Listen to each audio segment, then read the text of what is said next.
I'm back.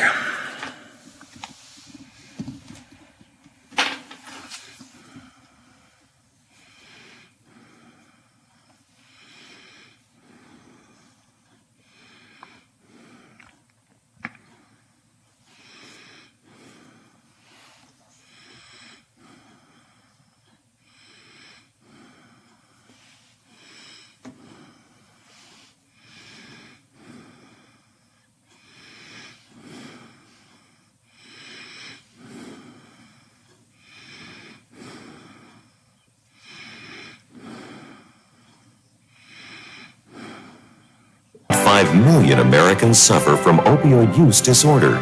Treatment is not one size fits all. Medication-assisted treatment, also known as MAT, is the use of FDA-approved medication in combination with counseling. Remember, different treatments work for different individuals. The goal, no matter what the treatment is the same: help and continued growth and recovery. Go to helpandhopewv.org for more information. Now, during the Jim Robinson Ford Lincoln Toyota Pre-Owned Super Sale, select from over 80 vehicles in stock starting under $5,000. Most are local trades, many with one owner. Hurry to Jim Robinson at the Highlands, home of lifetime powertrain protection. Now, during the Jim Robinson Ford Lincoln Toyota Pre-Owned Super Sale, select from over 80 vehicles in stock starting under $5,000. Most are local trades, many with one owner. Hurry to Jim Robinson at the Highlands, home of lifetime powertrain protection. Does your dog need groomed or walked? Are you looking for a pet sitter or dog boarding options? If so, call Dirty Paws, Wheeling's newest pet care service, providing the Ohio Valley with everyone's pet care needs. Check us out on Facebook at Dirty Paws WHG or call 304-639-7754. Hello everyone, from the Watchdog, I'm the Storm Tracker, Darnell Foster, with a look for your local weather forecast on this Thursday. Mostly sunny skies, a high near 87. Partly cloudy overnight with a low near 63 degrees. You'll see times of clouds and sunshine for your football Friday with highs in the upper 70s. Have yourself a great day, everyone. From the Watchdog, I'm Darnell Foster. The views and opinions expressed on the following program are not necessarily those of this station or its sponsors. Good morning, everyone. Time to put on your straitjacket. Why's that? Why's that? Because your star is a crazy person. Things about to get crazy. This is crazy. You're crazy. This is crazy. You're mental. I'll show you crazy. These guys are crazy. You did today on the radio? It's insane. The host is an idiot. And by the way, what is our host? What is it? Showtime.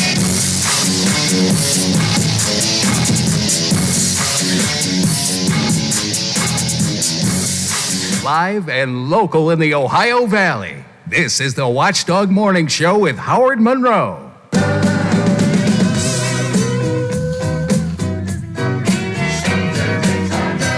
Busy, busy, busy, as somebody once said in an old movie. Busy, busy, busy. A lot to do today, and we have done much of it already, and still a lot to go. Coming up in this hour of the show, we'll talk to Wheeling Councilman Ben Seidler, who had been with us a few weeks ago and talked about his concerns over the 311 system in Ohio County and said he was going to help fix things a little bit, and I guess he has, and we'll talk about how that's getting an upgrade and improvement there. That's coming up in just a bit here on the show. In the D.C. Digest, a lot of damning quotes and tapes coming out from Donald Trump as a result of Bob Woodward's new book. That book is about to be released, and we learned that Trump, among other things, knew how deadly the coronavirus was way back in February. We heard it in his own words on tape, and he purposely downplayed it to the American public. We were getting into that earlier. Senator Manchin was with us briefly in the last segment of the show discussing the COVID relief bill proposed by Senate Republicans, a bill that Manchin says he will not vote for because it does not include enough relief for the folks who need it and the entities who need it. We'll talk to the senator a little. We had some technical glyphalones. You like that word, Biffy? Glyphalones? Is that a good word? I think I've heard that one before. That's a new one. We had some technical glyphalones. We'll revisit with the senator a little bit tomorrow or Monday if we possibly can, and he said he'd be happy to do that. Wheeling Hospital reaches a $50 million settlement with the Department of Justice. So what's next? Where's that money coming from? Is WVU Medicine prepping to buy it? Lots of questions being asked. We're talking about it here on the show this morning. Ohio has gone yellow. Ohio County, I should say. Ohio County has gone yellow on the color-coded map. West Liberty University picks up nearly a dozen new active cases. 3 employees of the Continuous Care Center at Wheeling Hospital are tested positive. Ohio County's Health Administrator Howard Gamble was with us. We talked about all of those latest numbers, also about going back to school and preparing for a vaccine. Some interesting thoughts he had on getting ready for the vaccine, which probably could come as early as the end of this year, beginning of next year. If you missed the interview or any of our interviews, don't forget to catch them on our podcast page. I'll put that up a little bit later on this morning here on the show. Governor Justice says West Virginia is at a critical stage for COVID right now, and he may have to take additional steps. Plus, if I have some time before we wrap things up today, the Toy Hall of Fame. How do you spend your lunchtime? And Zoom towns are booming. What's a Zoom town? I'll tell you coming up in just a bit. Sunny and warm today, 87, 88 or so for the high. Push close to 90, we'll call it. It'll be slightly muggy, not terribly so. Another sunshine and blue sky kind of day today. But keep in mind, today, tomorrow, looking good. The weekend is going to bring in some rain. 60, let me double check. The last I checked, it was 65 degrees. 69, temp moving up. 69 degrees at the Wheeling, Ohio County Airport, and about 66 here at my home studios in the Elm Grove section of Wheeling, 66 at the Robinson Auto Group Studios downtown Wheeling in the heart of the Ohio Valley. I didn't get our friend Brother Bill in. Mr. DeFabio is back today, right, Biffy? Yes, he is. The Bill DeFabio Variety Show will be coming up today at noon. After the 12 o'clock noon newscast from WTRF TV. Noon news from TRF. Then Bill DeFabio's back after an extended vacation, so that's good. Good to have Billy there. And Billy is here with us this morning. I didn't get this in earlier, so why don't we get the Bill DeFabio sports report in right now? Because I've been so busy, I forgot to share Billy with you, and I don't want to leave Billy out in the cold. So here's Bill DeFabio's morning sports. At PNC Park on Roberto Clemente night, where the Pirates were number 21, it was the Chicago White Sox ruining the evening by defeating the Pirates by the score of 8-1. The Pirates are off today. Visit the Kansas City Royals Friday night, game 1 of a 3-game series. How about the Atlanta Braves?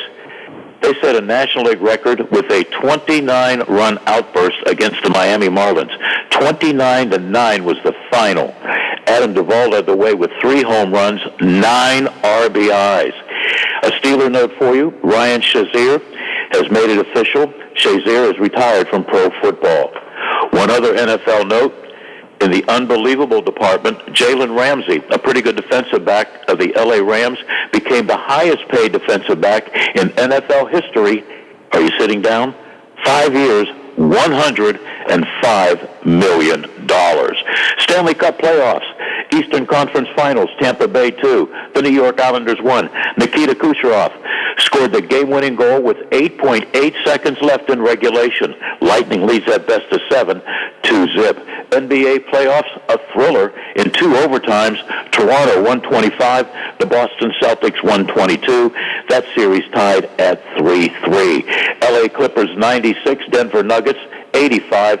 LA leads at best of 7, 3-1. A tennis note, she's done it again. At the U.S. Open, Serena Williams has reached the semifinals for the 11th straight year. Be safe, thoughtful, considerate of others. Please check on the elderly. I'm Bill DeFabio, and we are the Watchdog. Thank you, Brother Bill. Bill will be here with you, the Bill DeFabio Variety Show today, right after the 12 o'clock newscast, as I mentioned. Then Bill is done. It's the afternoon drive, and I think DJ Daner is in today. I got to double check that, but I think DJ is in again today. DJ Daner handling the afternoon drive for us, beginning at 2 o'clock today here on the Watchdog. Of course, tonight it is the beginning of the NFL season, Brother Biff. One game on tap tonight. Is it NBC's carrying the game? Is that what it is? I think it's NBC, right? Yeah, if it's not NBC, I'm sure it is, and probably the NFL Network as well, maybe. Yeah, well, it could be, but I think it's I think it's an NBC game. I could be wrong.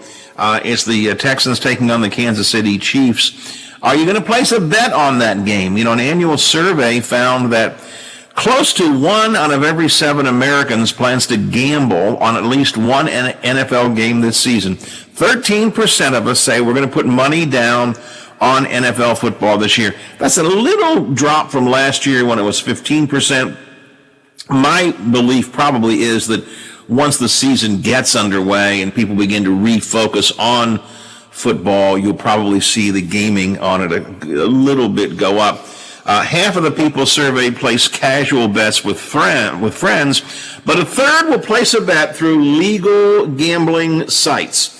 And we want to recommend one of those to you. That's our good friends at FanDuel. You know, by now you probably have heard about FanDuel's world-class sports betting app. They make it easy to find and place your bets, and that's important if you're just sort of new to gaming and you're just not totally sure about placing the bets. How do I do it? How does it work? They've got a pretty intuitive and easy-to-use app for you. They've got great odds, some of the best odds you're going to find anywhere, and they're always playing different games and enhancing the odds, boosting the odds. You want to check every day and see what they've done on that particular day with something that you might be particularly interested in. And they get your winnings to you in as little as 24 hours, and that is not true of all of the sportsbook apps around. So a lot of reasons why FanDuel Sportsbook is America's number one. But I got one more really important one for you right now. As a result of being a sponsor of this radio show, new users can place their first bet for new users on FanDuel Sportsbook risk-free. What's it mean? It means you can pick any bet you want to. You can pick a money line bet. You can pick a straight bet. You can pick a prop bet. You can pick any of the unusual betting opportunities they have for you on there. Whatever bet you want to make, you place your bet. If you win, you win. Life goes on. Isn't it grand? You're happy you got money. But if you lose your first bet, they will not take the money out of your account. Rather, they will replace it into your account to use again within 14 days, up to $1,000. That's a pretty good deal. No bookie I know is going to give you a do-over. So take a look at the bets that you'd like to play and play them on FanDuel. Now, you got to download the FanDuel Sportsbook app to get started. You need to use my name in the promo code box, Monroe, M-O-N-R-O-E. That way they know we sent you here on the Watchdog Morning Show. FanDuel Sportsbook promo code Monroe. You must be 21 or older. You must be present in West Virginia, physically present in the state, or Pennsylvania or New Jersey, because they also have the gambling. First online real money wager only. The refund is issued as a non-withdrawable site credit. It does expire in 14 days, so you want to bet a second time around, you have to use it within 14 days. There are some restrictions that do apply. Check out the full terms and details at sportsbook.fanduel.com. If you are among those who just play for fun, life is great. You can make some money, play some money, lose some money even, and it's okay because it's all part of giving yourself some skin in the game. But if gambling is a problem for you, if you are a problem gambler, call 1-800-GAMBLER in West Virginia for help or visit www.1800gambler.net. FanDuel Sportsbook.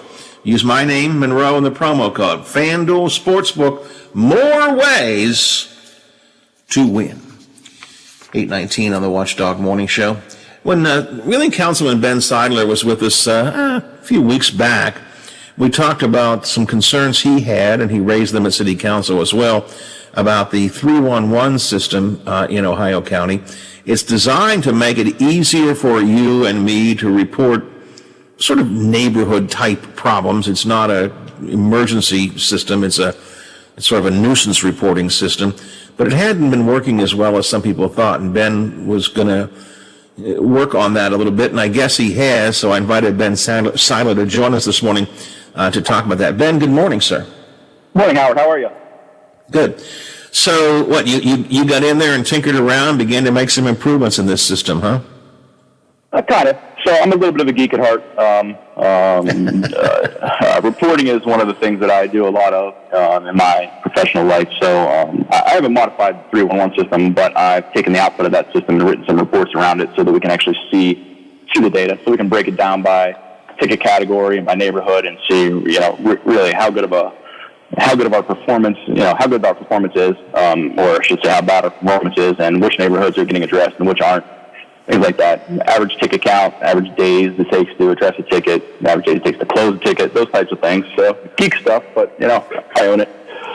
Yeah, but it's important stuff. I mean, it seemed to me when you and I talked the last time, two separate but connected problems. One is simply the system wasn't as efficient as it could be in getting the information to the people it needs to get it to. And then number two was, once it is there, as you point out, having the ability to look back and analyze information. Are we seeing a particular neighborhood with particular problems of property maintenance or whatever? And so those are two sort of separate issues. One is the actual use of the system. Two is the ability to analyze what's there. So you've been working on that, I guess. Absolutely. And I've been working with a company that makes the software to address it. So, I kind of brought it to their attention. Well, I kind of did it shock and awe style, but brought it to their attention that, they revealed this a few years ago with a good bit of a fanfare about this being the saving grace for people's tickets or people's issues getting dropped on the floor. And I kind of gave them a harsh reality check that it's really not. It's quite frankly half-baked. And it's not mobile friendly today, which means you can kind of get through it on your smartphone, but not easily. It's just not a good user experience at all. And when that information comes back to the city needs a very easy way for, let's just say, the director of operations, who's Rusty Jebbia, who does not sit behind his desk all day long and stare at his computer screen. He manages a lot of stuff, but he's also out and about looking at those things. If he can't keep an eye on his tasks and tickets that are assigned to his multiple departments, it's basically worthless at that point. Things aren't getting lost. The data's there, but Rusty can't possibly be expected to manage all of the things that come in that operations or sanitation or public works needs to, address. And if they're not coming to him in a way that once something's fixed, it's real easy for whoever it gets assigned to click a button on their smartphone and say, yep, it's done, thank you. Then data's, garbage in, garbage out, and the data's just a waste of time and things fall on the floor.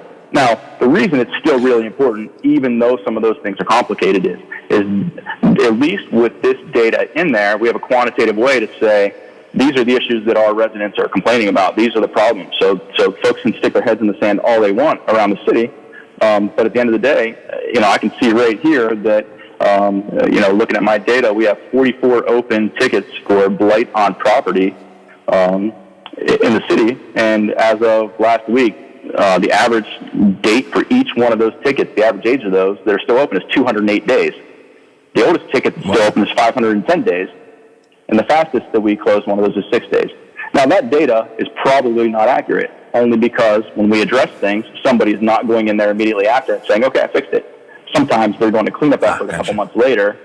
So that's why it's really important that not only do we have a system that is easy for our residents to use, but it's also easy for the city to go in and say, okay, I fixed it. So it sends a nice message to the resident and say, thank you for sending this to us. We've addressed your issue.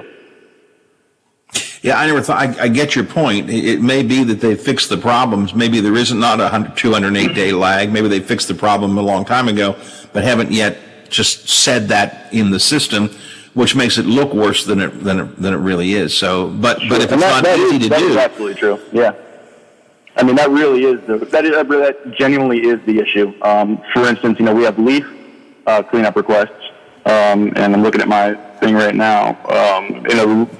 Last time I looked, I think the leaf cleanup was a couple hundred days on a leaf, pickup request. I know that's not happening. It's just that's what the data shows. So, and again, 311 is designed for what I would call sort of neighborhood nuisance type complaints, whether it's, as you point out, property maintenance or overflowing trash or junk cars, which I know you've been focusing on, and other things. But this system is designed for sort of those neighborhood nuisance problems that you, and actually your other two new council members as well, both felt were maybe issues that the city needed to pay more attention to than they have in the past. Absolutely. Even things like just requesting a pothole to be repaired, or if you missed the trash pickup that day, all kinds of different things. But yes, and I started talking about this, but I kind of got off track. But the company that makes the system, they heard us loud and clear. They recognize the gaps, and I've seen the mock-ups of what this is going to look like in the very near future. And we're talking a couple weeks away. Very soon, when you go to wheelingwv.gov/311, you're going to actually see a mobile-friendly site with big buttons that'll work on your mobile phone, on your smartphone, and it's going to be a much more streamlined process for them to place those complaints or those requests in there. And the same thing with the city. I see the roadmap with the company, and the back end reports they're building for the city. They're going to take after kind of what I've started here and make it more friendly for the city. So Rusty can actually pull out his phone, or any of the department heads can pull out their phone and see their tickets. They can see what's going on. And they can close them easily. So it's on the way. Mobile usage is so important. Now, here on the morning show, I'm sitting here. I've got 2 iPads, a MacBook, and 2 iPhones in front of me. But the reality is, once I leave this studio during the day, it's an iPhone that I live with. It's my phone that I live with all the time. And I think that's true probably for most people as well, which means it's got to be a mobile-friendly experience for the reporter, that is the person who is reporting a problem, and for the city employee that's trying to fix the problem. And you're right. You want to be, if you're out in the middle of pothole repairs, you want to be able to pull up that phone and get the information and address it using your phone. You want to take a picture of it and upload it with that ticket right there on the spot. Yeah. 311 was a great concept, and it never really worked very well. I've never tried to use it myself, but I've seen over the last, what's it been, 2 years, I guess, since they put it into effect 2 years ago? Or just 2 years ago, right? I'll tell you, I've seen lots and lots of people complaining about it. Yep, it's been a horrible experience in terms of just using it and the response. So, yeah. And what that leads to, from a city perspective, Ben, is it leads to this frustration among citizens that the city doesn't care. And it may not be that they don't care; it's that the system doesn't work the way it should. Again, I see this a lot on social media. Well, here's a problem. Report to 311. I reported it to 311. I reported it, and nothing seemed to get done. And that just builds up that frustration and that anti-city feeling that we have too much of to begin with. Yeah. And and just to be funny, but it doesn't even lead to it. It actually contributes to the already existing feelings of exactly what you just described. And so that's why this city council, at least the new folks and the other folks are on board. I mean, I'll tell you, I'm very optimistic of council across the board, but we all at this point are operating under a neighborhoods and people first type of mentality. I think they heard loud and clear. The new folks that came in, we've been screaming that for years, but the existing council heard that loud and clear, and we're all moving forward to that. And I think it's going to be great for our community. I think one of the things that happens a lot is that you get focused on one area and you forget to focus on another area. And what I mean by that is I think that I've spoken to the previous members of council and the currently serving members of council who have been held over from before. They all have been very aware of and concerned about neighborhood issues. But sometimes your focus gets redirected someplace else. You spend more time thinking about other issues. And those things kind of get swept to the back burner. It's a bad mixed metaphor there, swept to the back burner, get put on the back burner. And I think that fresh blood there at council, all of whom were concerned about neighborhood issues, helped to kind of remind even some of the quote old timers that these are things that we really need to do. I'm firmly of the belief, Ben, that the first responsibility of the city is to provide the good quality of life for people in their neighborhoods. And I still think that we don't spend even now enough attention to our neighborhoods. Amen. And that is the exact reason I'm here. There's a lot of other parts of the city council stuff that I'm not as interested in.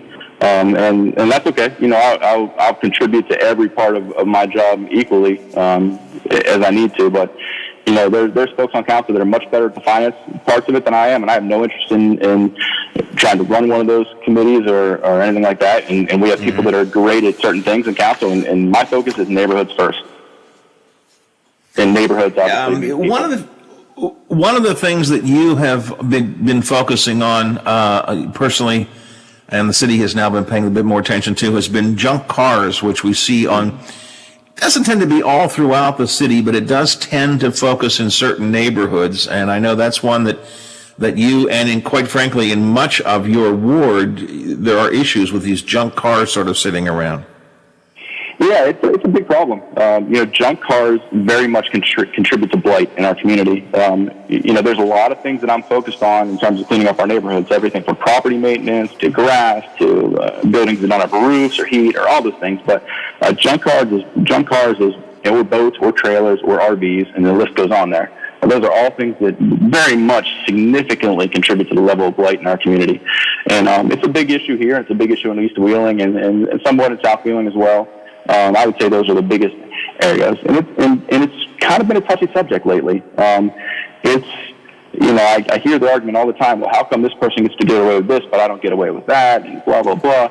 And I get all those arguments, but at the end of the day, I've for 3 years I've been running on this platform that we're going to clean up our neighborhoods, and that's what we're going to do. And just because Johnny was able to get away with it for the last 20 years, don't ask me why. It's not a productive use of my brain to try and figure out why we got like that, because I get kind of angry about it. But this is where we are, and some people have called and say, "Hey, I supported you. Why are you picking on me about my car?" And my answer is, "Hey, listen, it's not personal, but your car's broken down. It's never going to, if we're just being honest with each other, you're probably not going to ever touch that car, and it really is an eyesore for the entire community." So I genuinely feel bad that we've inconvenienced some people, but the level of folks that are going to be convenienced at this point, for a lack of a better word. Our property values are going to increase. The blight's going to, be reduced.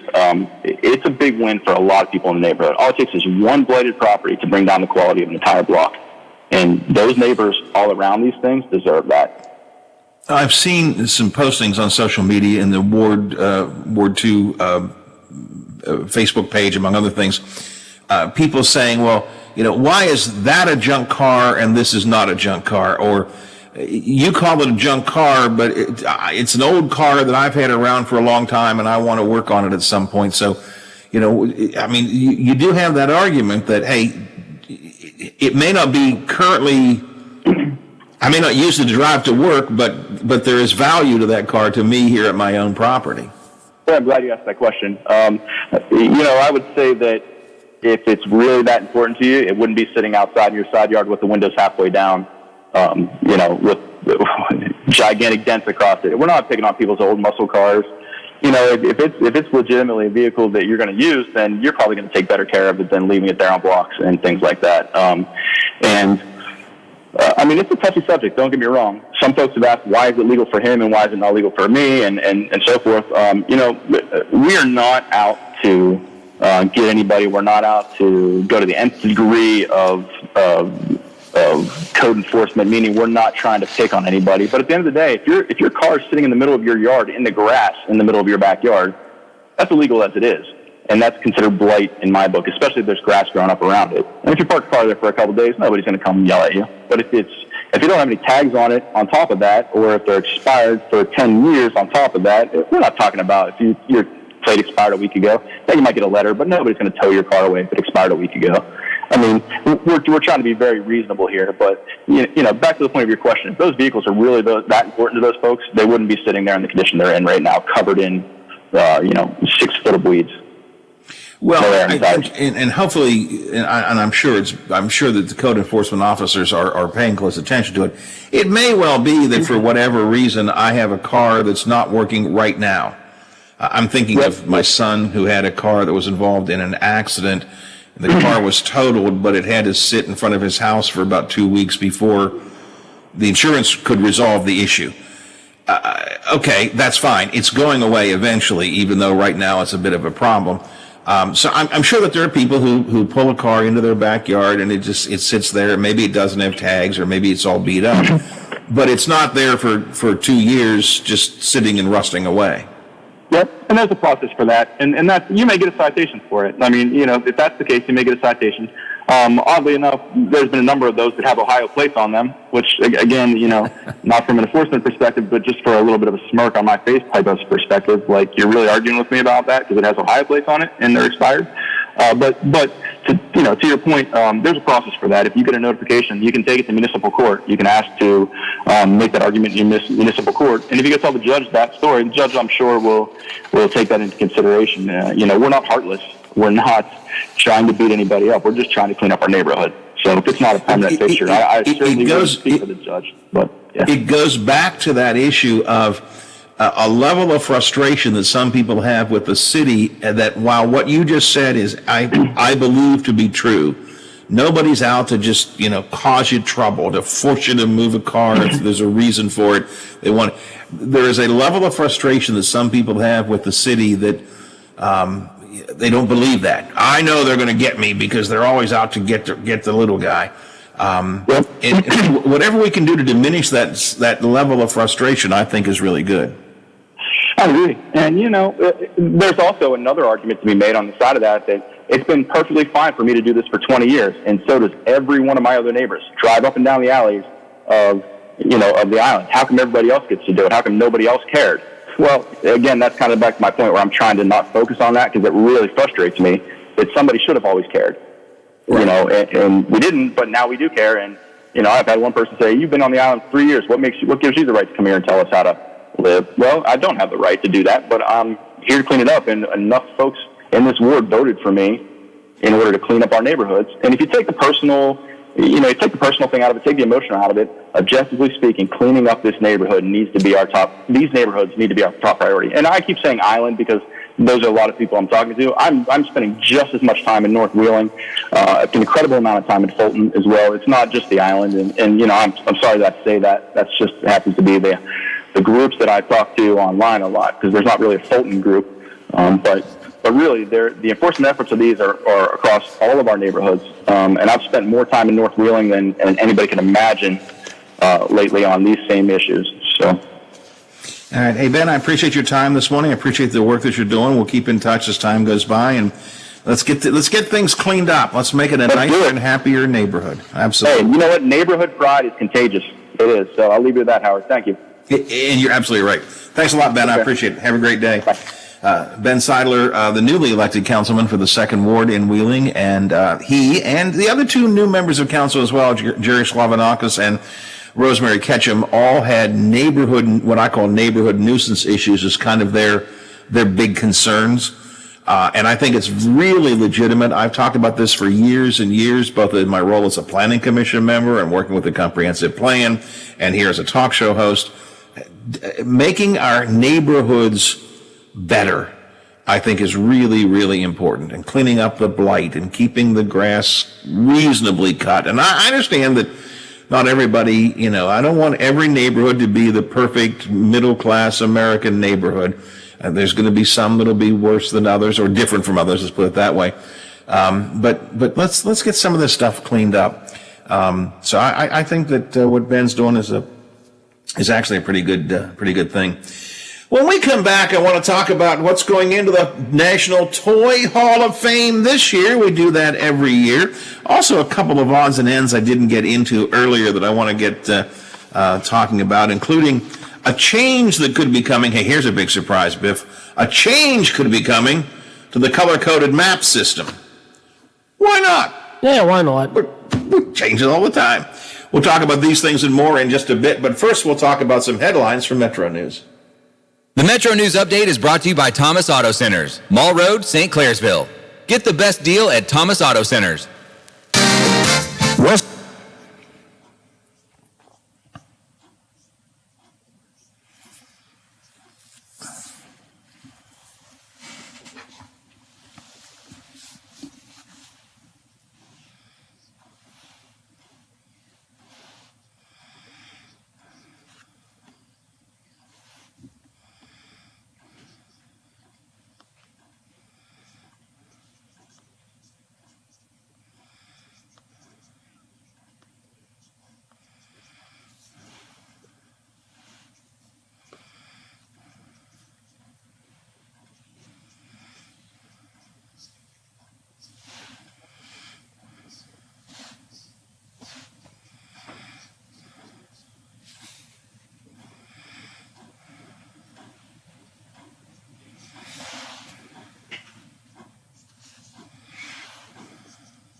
injuries? What if you cannot return to work? How do you take care of your family if you're disabled?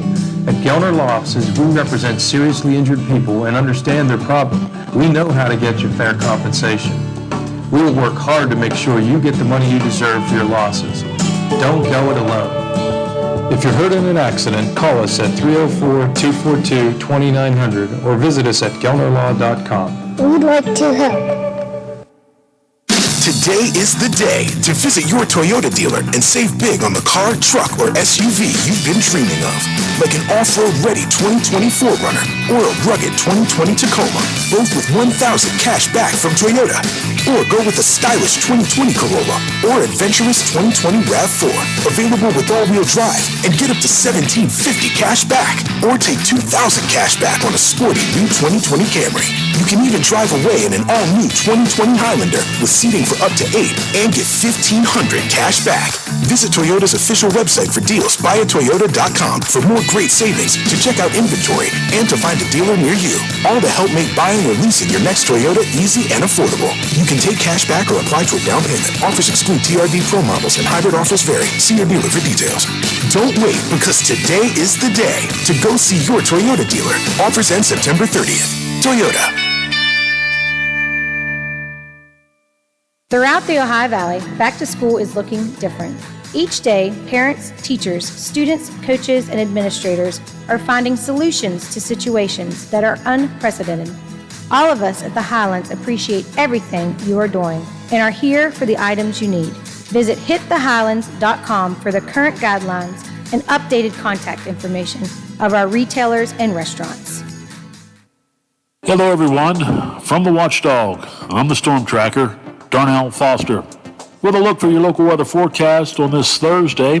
Mostly sunny skies, a high near 87.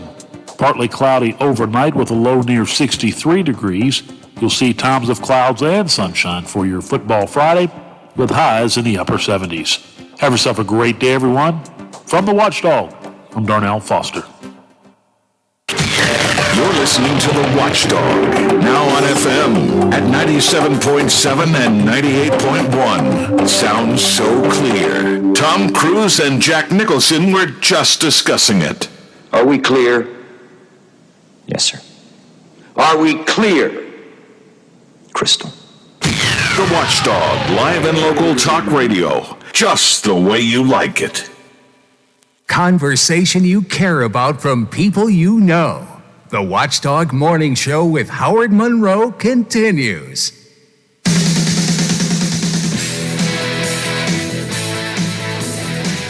Boy, my friend Mr. Kercheval is waxing philosophical today in his commentary at WVMetroNews.com. The commentary entitled Taking the Road Less Traveled During the Pandemic. And he's talking about Donald Trump we now knowing back in February that the coronavirus was deadly and was serious and was airborne, and yet he still purposely withheld that information from the public, contrasting it with Governor Justice's yesterday, his media briefing, where Justice said things are getting worse, the situation is getting more and more critical. And Hoppy talks about how there is such an inconsistency in our policies in general. For example, says Kercheval, in at least 9 West Virginia counties, parents cannot send their kids to school, but they can take them shopping. Again, a somewhat legitimate point. WVU has curtailed most in-person instruction, but the football game is still on for Saturday. Again, Kercheval goes on in the commentary, which you can read at WVMetroNews.com, to talk about empathy and how we need to be empathetic to the people around us. We don't have to agree with them, but we should understand why people do what they do. Hoppy says, for example, you may be angry your county schools are closed, but you can empathize with teachers and staff who are fearful of contracting the virus or spreading it to a loved one. These are uneasy times, to say the least, says Herb Hoppy. The bandwagons of anger and vitriol are inviting, but the road less traveled of empathy and compassion make for a smoother journey. I don't mean to make fun of him. I actually agree with what he's saying. I just think it's interesting that he's waxing awfully philosophical here this morning. Coming up today, statewide talk line beginning at 10. here on the Watchdog. And among the guests, Bill Powell, federal attorney for the Northern District of West Virginia, talking about the Wheeling Hospital settlement that occurred. Also coming up today on Talk Line, Senator Mike Romano, who is a Democrat from Harrison County, talking about a letter that he, John Unger, and Senator Richard Lindsay sent to the governor about COVID and other matters. Senate President Mitch Carmichael coming in to talk about the rural broadband proposal. Brooke County Commissioner A.J. Thomas will be on, talk about the State Development Authority's approval of a loan for a natural gas power plant. And, of course, also coming up today, Brad McElhenney will be talking about matters. This is all coming up on Hoppy Kercheval statewide talk line beginning at 10 here on the Watchdog. When Hoppy is done at noon, it's the WTRF TV 7 headlines live from the newsroom of WTRF TV. So get a midday news break direct from Channel 7, followed by Bill DeFabio's Variety Show. And the Variety Show is back in business today after Bill taking an extended vacation. So he is back with us again today. And then I think it's DJ Daner. I got to double check that, but I think it's DJ Daner coming up this afternoon on the afternoon drive beginning at 2. The governor, so they're changing this color-coded map, the situation a little bit. As we know, the map came out at I think it was 9 o'clock on Saturday night. And the Saturday night map, when it comes out, is what will define the way things are going to be for the rest of the week. There were some complaints that parents didn't have enough time to prepare, so they've decided to move the release up to 5 o'clock on Saturday. I guess that's better than 9 o'clock. All right, I'm okay with that, but somehow I don't think that's really what parents were saying. This idea that you had to wait till Saturday night, 9 o'clock or 5 o'clock, and then have to figure out whether your kids are going to be in school, not in school, remote learning, or in-seat learning, and, what's going to happen depending on the color that your county is in. I don't know that 5 o'clock makes a huge difference from 9. Maybe it does. I mean, maybe it does. It's okay. It's better to have it at 5 than at 9, but I'm not sure I'd make that big deal about it. 9 of the 55 counties currently had to start the school year with remote learning because they were orange or red. And we'll see what happens this coming week. Of course, Ohio County has dropped into the yellow now, which we're still okay as far as football and school and so on goes. Some tighter restrictions, but still can basically do all those things. But if we continue to go downhill in terms of the number of positive cases, we could be seeing some changes both in schooling and in football games. So we'll be keeping a close eye on that map when it comes out at 5 o'clock. On Saturday. The state school superintendent says other things have to be adjusted probably as well now that we've had 1 week behind us to figure out what's working and what's not working. One thing that the state superintendent says is not working as well as I thought it would be are the hotspots. Wi-Fi hotspots are being set up in parts of the state so kids who don't have broadband access can then use the Wi-Fi hotspots to get to their remote learning or the remote classes and so on. But Superintendent Birch says that the hotspots are a Band-Aid. It's just a Band-Aid, he says. Wi-Fi hotspots are never going to replace classroom instruction or your own broadband, and it's become difficult for some kids even to get to the Wi-Fi hotspots. So we are sort of feeling our way along through this whole thing. Week number 1 is in the midst. Again, my grandson today, his first full day of school. He had 2 half days the last couple of days. I gotta say, we talk about, how the kids love it. He is so happy to be back in school, so happy to be back with his friends, so happy to see his teachers. I just hope that we're able to stay this way and that we don't go downhill. But I get nervous. 15 new cases were announced yesterday in Ohio County, including 11 at West Liberty University, active cases, 3 cases at the Wheeling Hospital Continuous Care Center of employees who had who tested positive. Again, we dropped from green to yellow in the color-coded map for Ohio County. But they go back and forth. Hancock County, I think, was yellow earlier in the week. They went to green yesterday. So, Biffy, I guess we just have to wait and, I just wonder how much more. I just wonder how much more tinkering they're going to do with this map. When's it going to stop? You've got one thing, then you've got another thing, then we're going to do this, then we're going to do that. I think the thing that upsets parents the most, it doesn't matter what time you move it on Saturday. I think the fact that it's Saturday. Why are you releasing something? Make it Sunday night if you're going to do it at anything, or sometime during the day Sunday. Yeah, the argument can be made, and I agree with you, Biff. The argument can be made that the later it is, the better it is. I think that, what have I said for a long time? Two things that schools have to worry about first and foremost. Yes, education, of course, but honestly, that's the third issue. We want safety for the students, the staff, and consistency so parents can prepare. I mean, that's the key thing, so parents can prepare, so they know what's going to happen today or tomorrow or next week, as opposed to having to worry about, what's going to happen next. Consistency is really, really important. And I know we got to adjust these maps. And what bothers me is the health officials in West Virginia said earlier this week that they were going to, what was the phrase? They were going to massage the numbers a little bit. I mean, it was designed to be X number of positive cases per 100,000 people in the county. That's what it was designed to do based on the Harvard model. But then they decided, well, except that's not getting us to green. That was the governor's own phrase. We want to get to green. In other words, we want to make it so that we can make it look like we're safe. So we want to get to green. So they're going to massage the numbers. I think part of the problem is you look at all the counties in West Virginia, it's the number that they're using. Why are you using 100,000? That doesn't make sense. Well, that's because that's based on the Harvard model, and that's what they're using. And of course, in the smaller counties, it's still 100,000, but it's a longer average. Most counties, it's a 7-day rolling average. If the counties that have smaller population, they've extended it to a 14-day rolling average.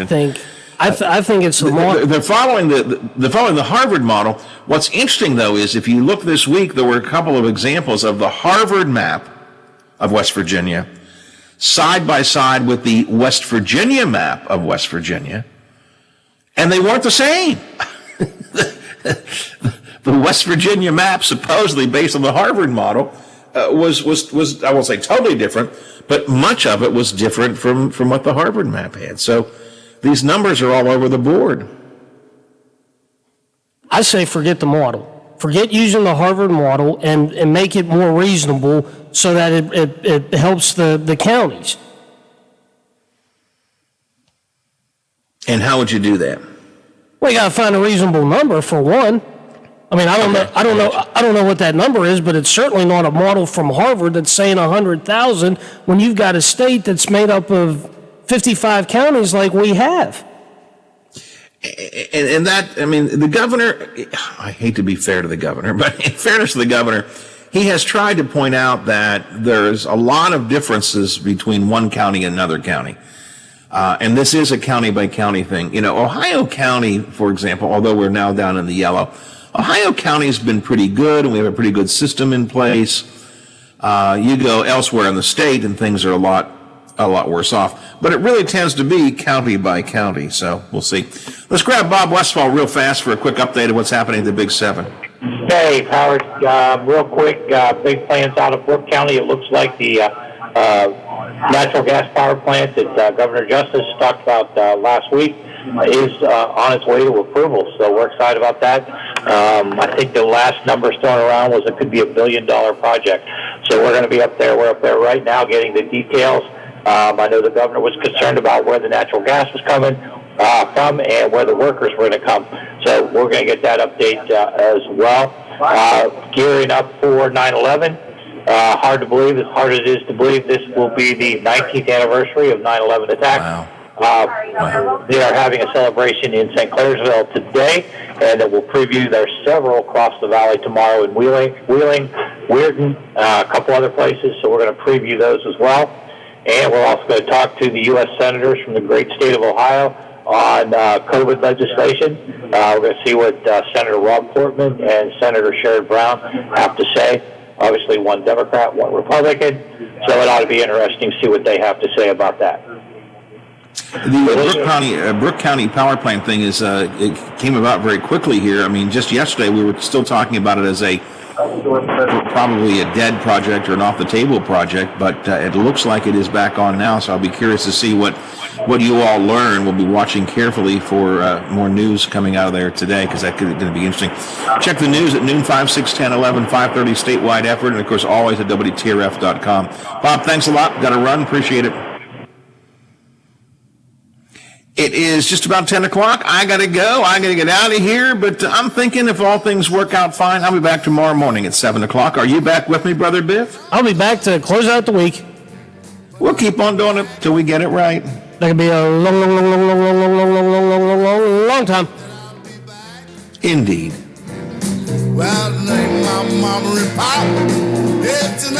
The Watchdog is FM 98.1, AM 1600 WKKX Wheeling, FM 97.7, AM 1370 WVLY Moundsville. The ABC News is brought to you by Thomas Auto Centers, Mall Road, St. Clairsville. Get the best deal at Thomas Auto Centers. Americans applied for the first time last. All right, Biffy. With Bob especially, if you can even talk in my ear and tell me he's on the line, we run so tight on time that by the time the text gets through to me, I think he's probably been on hold for a little bit. And that's just a function of how long it takes for the text to get through. This time it came through my watch, which was weird. It didn't even come through on my computer, but it came through on my watch. So, but if you can whisper in my ear, especially with Bob, because that timing is so tight on that, I'd like to get him on when I can. But whatever works. We'll have to wait and see. All right. Appreciate your help. Hopefully we can figure out how to make all of our... How bad did you have a problem today with the computer? Anything?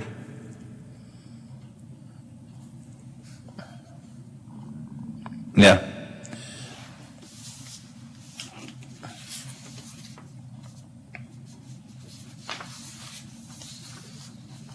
Yeah. Yep. All right.